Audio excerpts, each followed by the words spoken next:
Hello, Talkin really special. Be prepared to cry.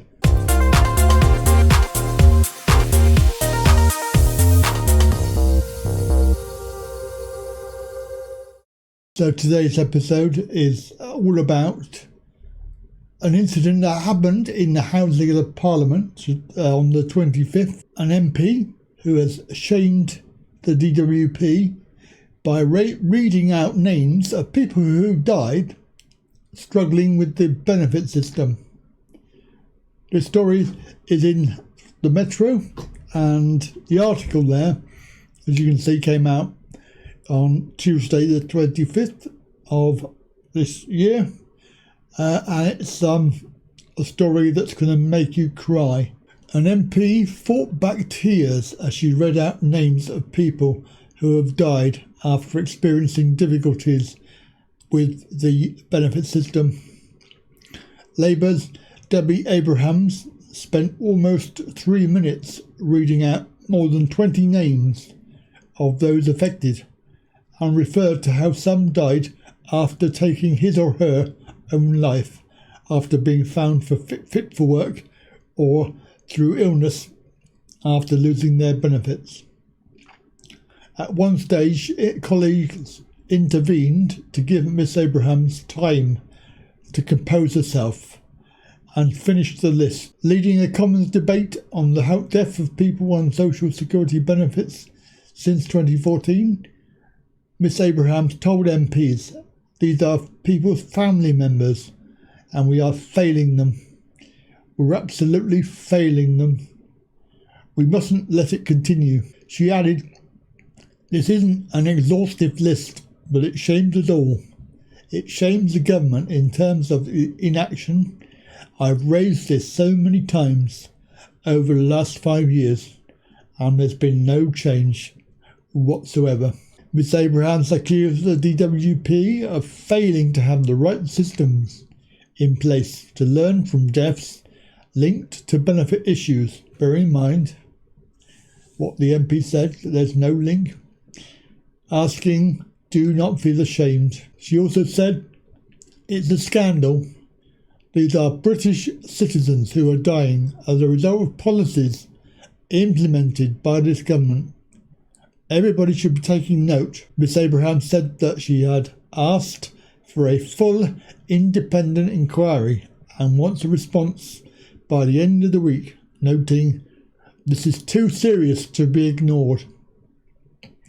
Earlier, the former Shadow Work and Pension Secretary said over 3/4 of claimants who appeal their assessment decision, telling them that they are fit for work, have their decision overturned.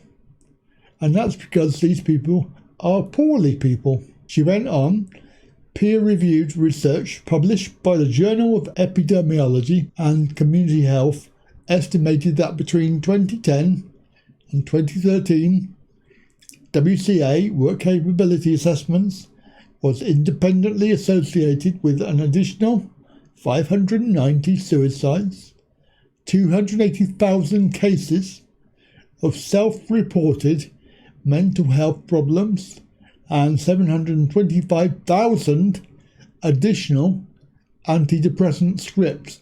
Now, there is a video, so hopefully we'll be able to play that. Madam Deputy Speaker, there are many more cases of DWP claimants dying, some of whom I raised in last year's Westminster Hall debate, including Jimmy Ballantyne, who died in 2018, taking his own life after being found fit for work. Amy Nice, who also died in 2018, again taking her own life after being found fit for work. Kevin Dooley, who died in 2018, committing suicide after losing ESA. Brian Bailey, who died in 2018 in July, again taking his own life after being found fit for work. Elaine Morrell, who died in November 2017, taking her own life. Daniela Abeng, who died in December 2017, again taking her own life. Brian Sycamore, who died in September 2017, again taking his own life, leaving a note blaming the DWP after failing his work capability assessment. Mark Schofield, who died in July 2017. He was a terminal cancer patient and didn't receive any UC before he died, in spite of his illness being known. Chris Gold, who died in October 2017, who was found fit for work following a stroke. He was facing foreclosure when he died and he couldn't work. Lawrence Bond died in January 2017. He collapsed and died in the street after being found fit for work. Julia Kelly, who died in 2015, again taking her own life after losing ESA for a third time. Ben McDonald, who died in March 2015, again taking his own life after being found fit for work. Chris Smith, who died in 2015, he had cancer and had been found fit for work despite this being a terminal diagnosis. David Clampson, who died in July 2014, he had no power for his fridge to keep his insulin and he died as a result of this. Michael Conley, who died in May 2014, again taking his own life on his birthday after losing his ESA. George from Chesterfield, who died in May 2014 of a heart attack 8 months after being found fit for work, having had 3 previous heart attacks. Robert Barlow, who died in April 2014 of terminal cancer, again losing his ESA. David Barr died in September 2014, taking his own life after losing ESA. Trevor Drakard, 2014, died again, taking his own life. Sean Pilkington.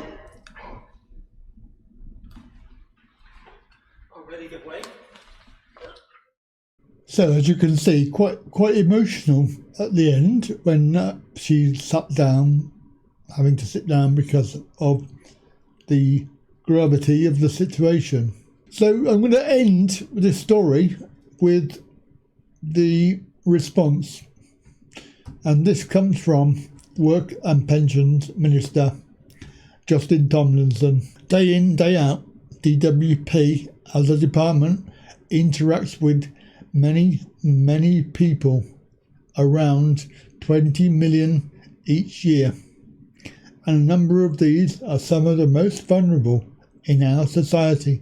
In the vast majority of interactions with these people, we get it right. The well-being of everyone who interacts with the DWP is of the utmost importance. This is why we improve support and guidance for staff on how to best support vulnerable people, and are constantly looking at our processes, striving for continuous improvement. We can see that there are cases that we haven't got right, for which we apologise. Mr. Tomlinson insisted that the department seeks to learn from these cases and reform the service.